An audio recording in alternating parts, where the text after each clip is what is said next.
आपलं स्वागत आहे आयकॉन स्टील प्रस्तुत बिल्ड आयकॉन या उपक्रमामध्ये. आज आम्ही आलो शिरपूरमध्ये आणि माझ्यासोबत आहेत इंजिनियर संतोष चौधरी सर.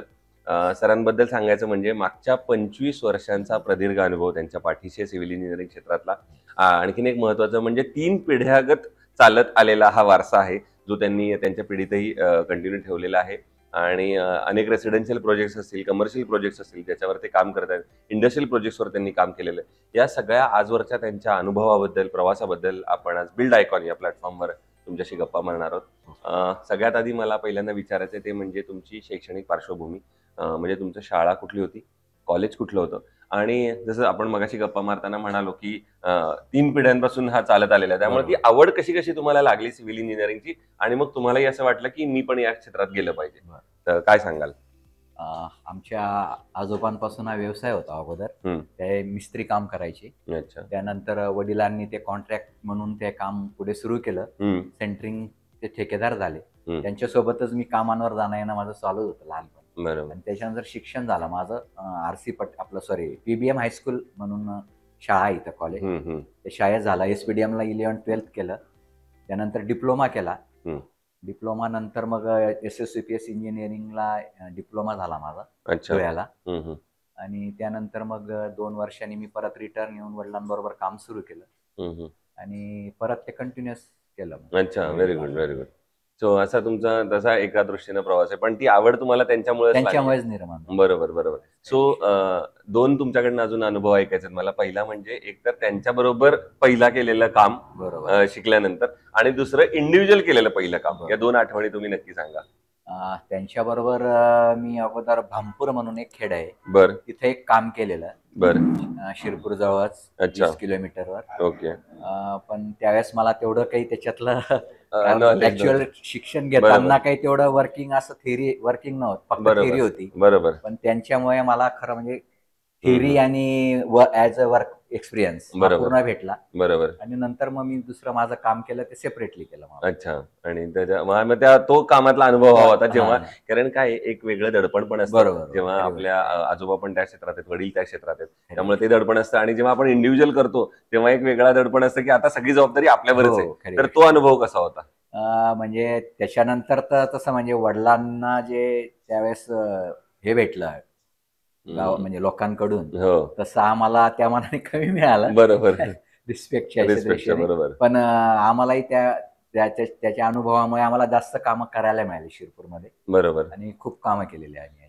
पण तो माझ्यामध्ये थोडा प्रवास तुमचा एका अर्थानं चांगला झाला असेल, जो स्ट्रगलचा पिरियड असतो जनरली कुठल्याही सिव्हिल इंजिनिअरिंगच्या आयुष्यात. अगोदर तर खूप स्ट्रगलच होता खरं म्हणजे, कारण एक प्रोजेक्ट मिळवणं. पण तुमच्या ओळखी होत्या पहिल्यापासून, वडिलांपासून चालत. ओळखींचा खूप फायदा झाला मला. बरोबर बरोबर. कामांमध्ये आणि फायदा झाल्यामुळे मग नंतर पुढे ते कंटिन्युअस केले. बरोबर. किंवा जनरली बऱ्याचदा असं होतं की शिकल्यानंतर कुठेतरी लोक प्रॅक्टिस पहिल्यांदा करतात, बरोबर, पण ती तुमच्याच घरात चालत आल्यामुळे तुम्हाला ती वेगळ्या ठिकाणी कुठं करावी लागली, त्यामुळे ते काही मला त्याचं जाणवलं नाही, टेन्शन काही. बरोबर बरोबर बरोबर. त्यानंतर मग मी खरं म्हणजे BNCचे कामं, पंचायत समितीचे कामं, ZP चे कामं आणि परत शेवटी म्युन्सिपाल्टीचे कामं कम्प्लीट पूर्ण हे केलेलं. बरोबर बरोबर. त्याच प्रश्नावर मी पुढे येणार होतो की आतापर्यंत केलेल्या शासकीय संस्था असतील किंवा स्थानिक स्वराज्य संस्था असतील, त्यांच्यावर कुठल्या प्रकारची तुम्ही कामं केली त्याबद्दल थोडं सांगाल का? अगोदरच मी सुरुवात म्हणजे तसं ZPच्या कामांपासून करतो. ZPचे कामं माझे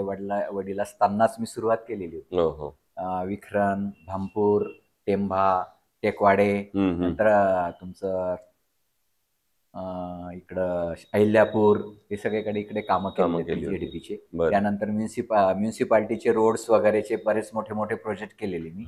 कमीत कमी 20 ते 25 प्रोजेक्ट म्युन्सिपाल्टीचे रोड्सचे केलेले, कॉन्क्रीट रोड्सचे. आणि त्यानंतर मग आता बिल्डिंग्स वर्क्स केले. नंतर रेसिडेन्शियल काम सुरू केले. मग आणखीन एक विचारायचे ते म्हणजे या क्षेत्रामध्ये अकुशल कामगारांचं प्रमाण फार मोठं आहे आणि बऱ्याचदा त्यांच्याकडून काम करून घेणं हे धोकादायक सुद्धा ठरू शकतं. बरोबर. तर असा तुमचा अनुभव काय आणि काय केलं पाहिजे अशा वेळी? अकुशल कामगार म्हणजे आमच्याकडे अगोदर अकुशल, आता पण तेच आहेत, तसा काही खूप बदल झालेला नाहीये. फक्त ते खालचे स्तराचे मिस्त्रीवर झालेले आहेत, बाकी काही विषय नाहीये. पण त्यांच्याकडून काम करून घेताना आम्हाला स्वतःला राबायला लागतं. बरोबर. राबलं तर मग तिथं ते कामाचं वर्किंग आपल्याला चांगला एक्सपिरियन्स येतो. बरोबर त्यानंतर आपण जर ते नाही केलं तर मग ते कसं तरी काम करून मोकळं होणार बरोबर आणि मग बरोबर ते शेवटी आपल्याला त्याचं बेनिफिट फटका नाही मिळणार बसेल. आपल्याला बरोबर कामाचा. बरोबर. असं असतं. हा प्रॉब्लेम आहे. अच्छा. दुसरं कन्स्ट्रक्शन मध्ये प्लॅन ही फेज अतिशय महत्वाची हो, असते, हो. ती स्टेज महत्वाची असते.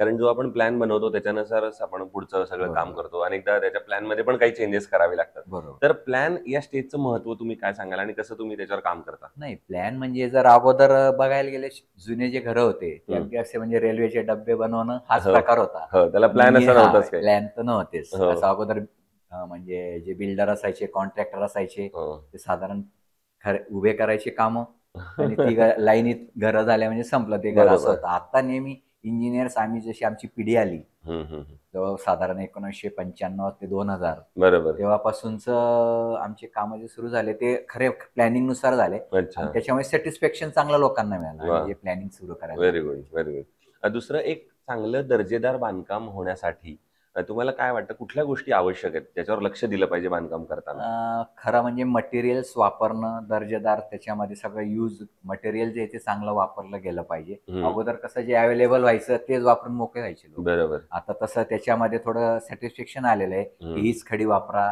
तेच सिमेंट वापरा, तेच लोखंड वापरा असं थोडंसं. त्यामुळे बरोबर. त्याच्यात आता सॅटिस्फॅक्शन आलेलं आहे आणि आलेलं. चॉईस पण भरपूर आलेली आहे. हो, हो, हो. हा फरक पडतो. दुसरं या क्षेत्रात आता जी नव्यानं तरुण इंजिनिअर्स येतात, त्यांना एक वडिलकीच्या नात्यानं, एक अनुभवाच्या नात्याने तुम्ही काय सल्ला द्याल? या क्षेत्रात येण्यापूर्वी काय गुरुमंत्र द्याल असं सांगा? माझं तर असं म्हणणं आहे नवीन आलेल्या पोरांनी तर म्हणजे त्यांनी पूर्ण ते कामं कॉम्प्रोमाइज नाही केली पाहिजे त्या कामांमध्ये खरं अच्छा, म्हणजे. अच्छा. कॉम्प्रोमाइज न करता कामे केली ना तर सगळं व्यवस्थित असतं. नाही तर मग आजकाल जे मालक असतात हो. ते मालकांना असं वाटतं की आपण यांना म्हणजे रोजानी लावलेलं आहे इंजिनियर बरोबर, बरोबर. असं वाटतं त्यांना. हो. आणि ते त्यांना तसं नाही झालं पाहिजे झालं पाहिजे. त्याच्यातलं. त्यांना बरोबर. आपलं महत्त्व पटवून दिलं पाहिजे मालकांना की इंजिनियर ॲज अ इंजिनियर हो. आपण महत्त्वाचे आहेत आणि आपलं काम असल्याशिवाय तिथं त्यांचं काम होणार नाही. होणार नाही. पण तुम्ही आता म्हणालात कॉम्प्रोमाइज नाही केलं पाहिजे. पण एका अर्थानं दुसरा प्रश्न मग असा येतो, की बऱ्याचदा बजेटनुसार घर बनवण्याला आजकाल प्राधान्य दिलं जातं. बरोबर. कारण की तो कस्टमर आधीच सांगतो, माझं बजेट 15 लाख आहे, आता बनवा घर. हं. तर मग अशा वेळेला त्या इंजिनिअरनं क्वालिटी पण कशी बघायची आणि बजेट असं दोन्हीचा समतोल कसा साधायचा मग? नाही मग त्याच्यासाठी असं करायला लागतं अगोदरच त्याच्यामध्ये कॉम्प्रोमाइज करायला लागतं. हं. कामांमध्ये बिल्डिंगच्या याच्यामध्ये त्यांना सांगून द्यायला लागतं की एवढंच काम होईल. बरोबर. त्याच्यावर काही कामं होणार नाहीत तुमची. बरोबर, तुमची बरोबर. अपेक्षा एवढीच असली पाहिजे. हो, हो, हो. त्याच्यानंतर त्याच्यामुळं कामं करायची. करायची कामं. बरोबर. तुमचा इतका अनुभव आहे म्हणून अजून एकदा हा प्रश्न मुद्दामून तुम्हाला विचारायचा आहे. ते म्हणजे तुम्ही शिरपूर मागच्या 25-30 वर्षातलं बदलतं शिरपूर बघितलंय, बदलता धुळे जिल्हा बघितलाय. तर तुमच्या स्वतःचं विकासाचं व्हिजन ॲज अॅन इंजिनिअर असं जर विचारलं, तर तुम्हाला काय गोष्टी दिसतात, की ज्या गोष्टी आता करायला पाहिजेत, जर पुढच्या 15-20 वर्षात धुळ्याचं नाव अजून एक महत्त्वाच्या ठिकाणी न्यायचं असेल तर? खरं म्हणजे शिरपूरला तर आता अ, गावामध्ये डेव्हलपिंग आता काहीच नाहीये. बरं. आता फक्त जो प्लॉट एरिया आहे हो. त्याच्यामध्येच कामं होणार आहे. बरोबर, त्याच्यामुळे तिथं सगळं दोघं प्लॉट्समध्ये अंतर ठेवणं, बरोबर. जागा ठेवणं, सगळ्या प्लॉटसाठी पूर्ण पुढे अंतर ठेवणं हो. आणि परत त्यांना गार्डनिंगसाठी जागा देणं, मोठे प्लॉट्स काढणं. याच्यासाठीच आपल्याला खरं म्हणजे प्रयत्न करायला करायला पाहिजे. पाहिजे. तरच ती सिटी चांगली सुशोभित वाटेल. बरोबर. पण मग अशा वेळेला शासनाकडनं काय अपेक्षा आहे तुमच्या, की शासन कशाप्रकारे मदत करू शकते यात? शासनाचं असं आहे, की त्यांनी आम्हाला खरं म्हणजे आता जे नवीन नियम झालेले आहेत, त्याच्यामध्ये लवकर आम्हाला कामांचे हे मिळत नाही म्हणजे जे लवकर पासिंग असतात, पासिंग ते बरोबर. लवकर मिळत नाही ना, ते त्यांनी लवकर द्यावे. म्हणजे हं. लवकर कामं होतील आणि शासनाने आम्हाला खूप म्हणजे आमची अपेक्षा अशी मोठी आहे हं, हं. खरं हो. म्हणजे, पण तेवढी नसतात. तर तरी त्यांनी आम्हाला काहीतरी मदत करावी करावी. त्याच्यामध्ये बुवा, की यांनी काय केलं पाहिजे, यांनी मटेरियल्स अवेलेबिलिटी वगैरे सगळं असं करून द्यायला पाहिजे. बरोबर, बरोबर. दुसरं इतक्या वर्षानंतर एखादा आयकॉनिक प्रोजेक्ट असा आठवतोय का, की जो करताना तुम्हाला एक वेगळं समाधान मिळालं किंवा आनंद मिळाला किंवा अभिमान वाटला, की बरं झालं हा प्रोजेक्ट माझ्या हातनं झाला. मी काहीतरी वेगळं करण्याचा प्रयत्न यावेळेला केलाय रुटीनपेक्षा. हां, म्हणजे मग म्हणजे बिल्डिंगचं बिल्डिंग मधलं सांगा, रोड कन्स्ट्रक्शन मधलं कुठलाही आम्ही सांगा. विखरणला एक काम केलेलं आहे. मी एक पाण्याची टाकी बनवलेली त्या काळात. बरं. 1900 जवळ-जवळ 99 मध्ये. बरोबर. तर ते गावाला पाणी पुरवठा करण्यासाठी ती पाण्याची टाकी म्हणजे माझा एक मोठा प्रोजेक्ट होता. अगदी बरोबर.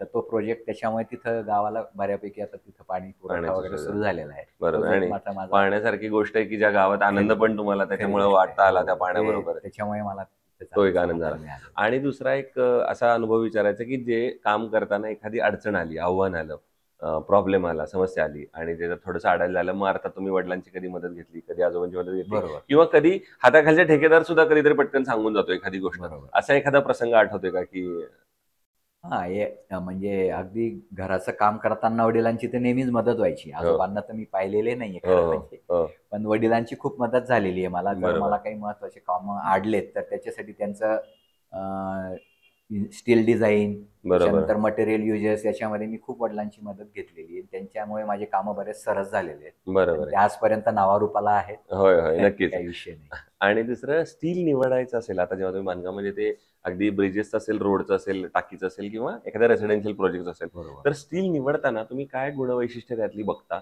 आणि मग स्टील निवडता? त्याला ISI पाहिजे स्टीलला खरं बरं. म्हणजे आणि ते चांगल्या प्रतीचं पाहिजे हो. आणि ते कंपनीकडूनच ते नॉमिनेट पाहिजेत. म्हणजे हं. ते आपण त्यांनी आणि जसं गव्हर्नमेंटचे कामं करताना ते नॉमिनेट असतं, ते बरोबर. स्टील वापरायला लागतं हं, आम्हाला. हं, हं. तसं स्टील असलं तर आम्हाला कामं करता येतात आणि व्यवस्थित होतात. बरोबर. आणि आयकॉन स्टील तुम्ही कुठल्या प्रोजेक्टवर आजपर्यंत वापरले का? तुमचा अनुभव कसा आहे? हो. आयकॉन स्टील मी जवळ-जवळ आतापर्यंत 10 ते 12 प्रोजेक्ट्सवर वापरलेले आहे. हो. माझं सिंगावे म्हणून एक गाव आहे इकडं. हं, हं. त्या शिंगाव्या गावाला तिथं त्या शेतामध्ये मी एक फार्म प्रोजेक्ट मोठा केलेला आहे. ते म्हणजे त्यांच्या शेतकऱ्यांसाठी जे घरं असतात, अच्छा. तिथं ते बांधलेले आहेत त्या लोकांना. हं, हं, हं. आणि त्यांच्यानंतर त्यांचे शेड्स, कांदे शेड्स वगैरे सगळे असे मोठे प्रोजेक्ट केले. अच्छा केलेले. क्या बात आहे. सो हे होते इंजिनियर संतोष चौधरी सर आणि मी म्हटलं तसं मागच्या 20-25 वर्षाचा अनुभव असेल, पिढ्यानपिढ्यांचा अनुभव असेल सिव्हिल इंजिनिअरिंग क्षेत्रातला आणि सगळ्यात महत्त्वाचं वेगवेगळी कामातली विविधता आहे. जसं त्यांनी सांगितलं की काही गव्हर्नमेंटचे प्रोजेक्ट्स असतील, काही रेसिडेन्शियल प्रोजेक्ट्स असेल, त्यामुळे वेगवेगळ्या क्षेत्रात काम करण्याची त्यांना संधी मिळाली. आणि सगळ्यात महत्त्वाचं त्यांनी या तरुण इंजिनियर जे या क्षेत्रात येत आहेत त्यांना एक सगळ्यात महत्त्वाचं सांगितलं की कधीही क्वालिटीशी कॉम्प्रोमाइज करू नका. अर्थात ते तुमच्या वैयक्तिक आयुष्यासाठी आणि असलेल्या बिल्डिंगसाठी बरोबर. दोघांसाठी महत्त्वाचं आहे. खरी गोष्ट. कारण तुम्ही एखाद्या दर्जेशी केलेली प्रतारणा ती कुणाच्या तरी जीवावर सुद्धा बेतू शकते आणि अर्थात तुमच्या करिअरसाठी सुद्धा ते धोकादायक होऊ शकतं. तो पुन्हा एकदा आपले मनपूर्वक आभार की तुम्ही आमच्या या बिल्ड आयकॉन प्लॅटफॉर्मवर आलात, इतक्या मनमोकळेपणाने गप्पा मारलात आणि येणाऱ्या आगामी काळात सुद्धा असेच आयकॉनिक प्रोजेक्ट तुमच्या हातून घडावेत हीच माझ्याकडून आणि आयकॉन स्टील दोघांकडून मनपूर्वक शुभेच्छा. थँक्यू. थँक्यू.